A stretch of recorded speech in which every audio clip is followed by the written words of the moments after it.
1 minus 6 gives us negative 5.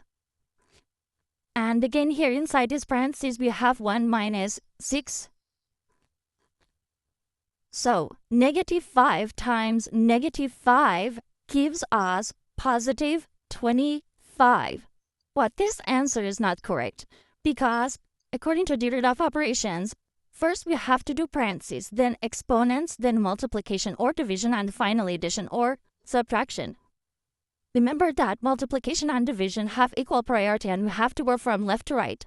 And the same applies to addition and subtraction. In this expression, we have one subtraction, one multiplication, and one parentheses. Inside this parentheses, we have one subtraction. Here we have a multiplication, because in mathematics, when a number is placed next to parentheses, it means multiplication. And we usually don't write a multiplication sign for brevity. Okay? So, according to the Pemdas, first we have to do this parentheses, then this multiplication, and finally this subtraction. If we do this subtraction before this multiplication or this parentheses, it is wrong.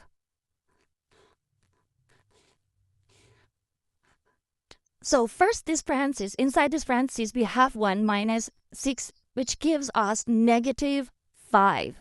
Okay, so 1 minus 6, then times negative 5. Now we have one subtraction and one multiplication.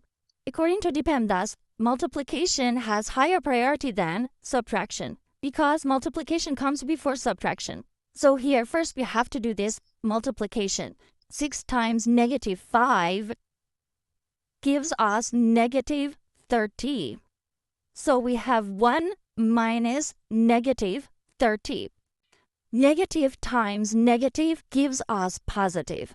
So 1 plus 30, which equals 31. And this is our final answer to this problem. The correct answer is 31.